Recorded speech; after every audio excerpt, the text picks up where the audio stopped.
teman-teman, apa kabar semuanya? Semoga kalian tetap sehat dan jangan bosan-bosan beraktivitas di rumah ya. Karena kan ini PPKM lagi diperpanjang. Pasti banyak banget yang bosan karena di rumah terus-terusan. Daripada boring, mending kita sama-sama bahas tentang topik baru di podcast yang mungkin bisa menambah informasi dan mengetahui buat teman-teman semua.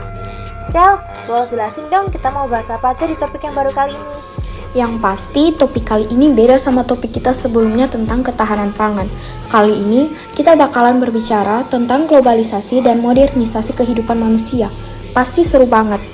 Topik kali ini bisa dilihat dari judulnya aja, kita bisa tahu kalau ternyata globalisasi, modernisasi, hingga perkembangan zaman itu ternyata berpengaruh dari segala aspek manusia loh. Aku setuju sih sama kata Michelle tadi. Bahkan sekarang aja kita juga udah bisa merasakan adanya perkembangan teknologi yang semakin cepat dan canggih loh. Keren banget gak sih? Selain teknologi, kira-kira apa aja ya yang bakalan dibahas seputar mata pelajaran yang ada di sekolah terkait tema podcast kita kali ini? Daripada nunggu lama lagi, mending kita langsung ke pembahasan aja yuk. Kalian tahu gak sih? Aku kemarin sempat kepikiran mau buka usaha kuliner makanan khas daerah yang udah dimodifikasi. Tapi aku bingung kira-kira kalau melihat situasi kondisi saat ini yang gak memungkinkan buat berinteraksi satu sama lain, makanan khas daerah yang jenisnya kayak gimana ya yang bisa dijual ke kalangan publik? Kalau menurutku sih, kamu bisa jual makanan khas daerah itu boleh jenis apa aja. Terus juga dari daerah mana, dan terserah kamu mau modifikasi semenarik mungkin itu gak masalah. Yang terpenting, kamu tuh harus tahu apa aja sih peluang yang bisa kamu manfaatkan. Terus kamu juga harus paham soal unsur sumber daya yang dibutuhkan ketika akan membuka usaha makanan khas daerah. Iya bener banget tuh kata Rey. Dari sepengetahuanku sih, unsur-unsur sumber daya yang dibutuhkan tuh harus ada unsur 6M. Itu semua meliputi man atau manusia, money atau uang, material atau bahan, machine atau mesin, method atau cara kerja, dan yang terakhir adalah market atau pasar. Selain sumber daya yang dibutuhin, kamu juga harus memperhatikan administrasi sama media pemasaran. Kedua hal ini sangat penting loh, jadi jangan sampai ketinggalan. Administrasi sendiri itu meliputi beberapa hal seperti organisasi, tata usaha atau sistem informasi, dan manajemen marketing. Administrasi marketing itu semua akan dijalankan oleh manajer marketing. Nah, sekilas hal yang harus kamu pahami nih Dam. Tentang pemasaran makanan khas daerah itu dapat ditinjau dari daya serap pasar dan prospeknya, sama kondisi pemasaran. Oh iya, aku mau ingetin ke kalian, jangan lupa buat jaga kesehatan ya. Kondisi COVID di Malang kabarnya meningkat. Hindari kerumunan, lalu nongkrongnya ditunda dulu. Makan yang banyak, jangan lupa berjemur, dan berolahraga ya teman-teman. Ngomong-ngomong, soal makanan yang banyak, kalian tahu gak sih gimana makanan yang biasa kita konsumsi bisa menghasilkan suatu energi? Energi yang menyebabkan kita menjadi lebih kuat dalam melakukan aktivitas sehari-hari itu ada prosesnya. Unsur penting dalam pembentukan energi salah satunya adalah peran dari enzim. Peran enzim dalam proses reaksi kimiawi adalah untuk membantu mempercepat reaksi kimia dalam tubuh. Dalam proses pencernaan pun, enzim berfungsi memecah molekul yang besar menjadi lebih kecil, seperti protein, karbohidrat, dan juga lemak. Selain enzim, di biologi juga dibahas mengenai metabolisme yang bekerja di dalam tubuh manusia. Nah, metabolisme ini tuh memiliki 3 peran penting. Yang pertama, metabolisme karbohidrat, yang dimana dari glukosa akan diubah menjadi senyawa gula sederhana. Yang kedua, ada metabolisme lemak, di mana asam lemak akan dicerna kemudian dipecah untuk menghasilkan energi. Dan yang terakhir, yang ketiga, ada metabolisme protein, di mana ini adalah perubahan atau anabolisme protein menjadi asam amino dan penguraian atau katabolisme asam amino pada protein. Nah, Michelle kan tadi sempat menyebutkan kalau glukosa juga memiliki peran dalam proses metabolisme yang ada di dalam tubuh. Artinya, glukosa juga merupakan asupan yang baik untuk pembentukan energi selain karbohidrat. Tapi, sisi negatif dari pengonsumsian gula akan berdampak pada kesehatan kita loh. Jika terlalu banyak kadar gula dalam tubuh, maka akan lebih mudah untuk tubuh manusia terserang penyakit diabetes. Iya bener juga sih dari apa yang disampaikan sama Loren barusan. Tapi guys, sekarang kan perkembangan zaman udah semakin cepat. Teknologi juga sangat membantu keberlangsungan hidup manusia dalam skala aspek. Pasti kalian udah gak asing dong dengan teknik rekayasa makhluk hidup dan bioteknologi. Dua hal ini tuh sekarang udah sering banget dipakai sama manusia untuk membantu dalam berbagai hal. Contohnya tuh kayak sebagai media penyembuhan dalam aspek medis. Tapi selain di bidang medis, bioteknologi itu juga beberapa ada yang dalam bentuk makanan, jadi dapat dikonsumsi secara langsung oleh manusia. Contohnya tuh kayak keju, yogurt, tempe itu merupakan bioteknologi yang pemanfaatannya tuh menggunakan bakteri. Selama masa-masa pandemi ini, pasti kan kita banyak berkegiatan di rumah. Karena di rumah pasti kita juga nggak akan sendirian terus. Ada saatnya kita menyempatkan waktu luang untuk menghabiskan waktu bersama dengan keluarga. Berinteraksi satu sama lain dengan ayah, ibu, dan adik ataupun kakak. Aku kepo nih, kira-kira menurut kalian keluarga di mata kalian itu seperti apa ya? Kalau dari aku sih, keluarga itu tempat ternyaman di mana aku bisa bercerita, membentuk kepribadian diri, dan sebagai rumah berlindung ketika aku saat mengalami tekanan ataupun masalah.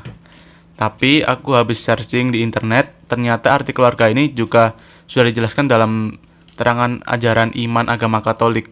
Dijelaskan bahwa keluarga sebagai gereja kecil atau gereja rumah tangga di mana juga disebutkan sebagai tempat Tuhan Yesus hidup dan berkarya untuk keselamatan manusia dan berkembang kerajaannya Allah. Dalam materi agama ternyata juga dijelaskan hakikat dan makna hidup membiara loh. Kehidupan membiara ini ungkapan hidup manusia yang menyadari bahwa hidupnya itu berada di hadirat Allah. Tapi selain itu, hidup membiara juga menuntut suatu penyerahan diri secara mutlak dan menyeluruh. Sekalipun hidup membiara ternyata juga mempunyai amanatnya sendiri loh, yaitu menunjukkan dimensi hadirat Allah dalam hidup manusia. Selain membiara, gereja juga menjelaskan tentang panggilan hidup bekerja. Landasan Alkitab menyebutkan bahwa pandangan yang positif terhadap kerja, di mana Allah sendiri digambarkan sebagai sosok yang bekerja dari sejak penciptaan yang terus berlanjut sampai saat ini.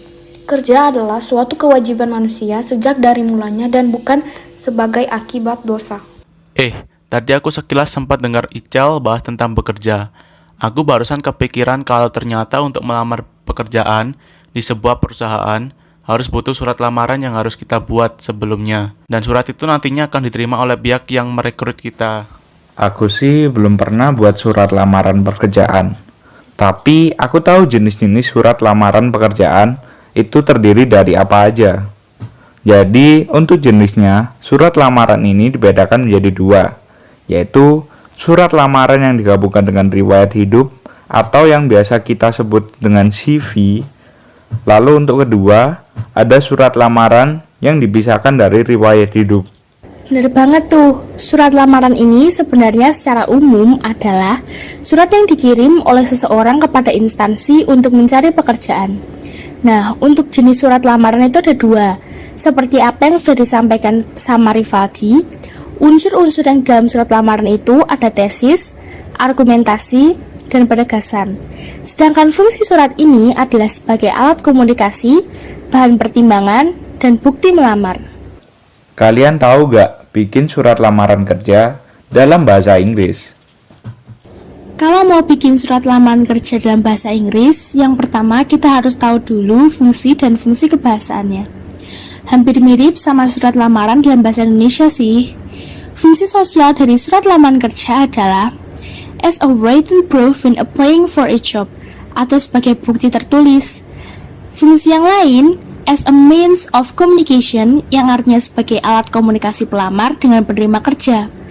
Dan fungsi yang terakhir adalah as a consideration for employee, yang digunakan sebagai alat penilai awal apakah cocok untuk ditempatkan di posisi yang telah dipilih atau dicantumkan pada surat lamaran tersebut atau tidak, gitu. Oh, lalu kalau unsur kebahasaannya gimana ya? Unsur kebahasaan yang pertama menggunakan simple present tense, terus menggunakan formal language or not slang.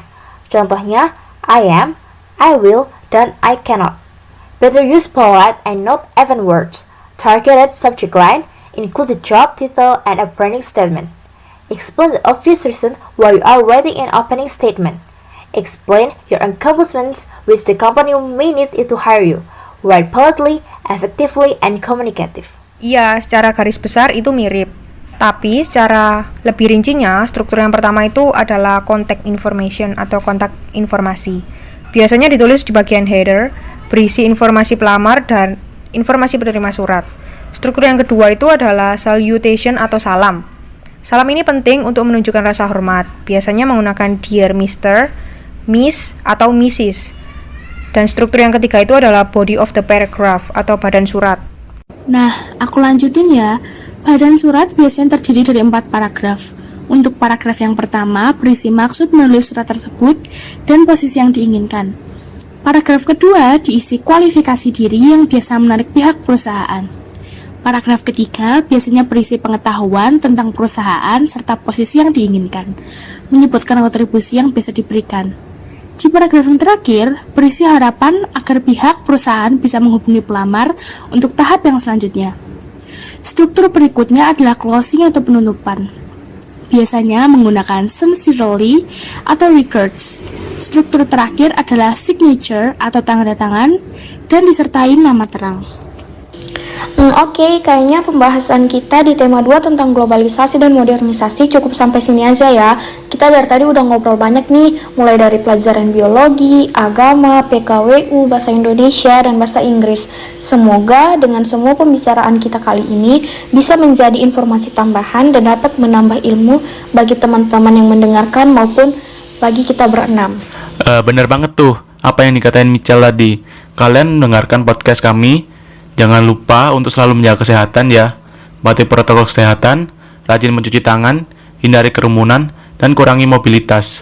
Oke deh, kalau gitu sampai bertemu di pembahasan podcast kami yang selanjutnya dengan tema dan topik yang berbeda. See you guys.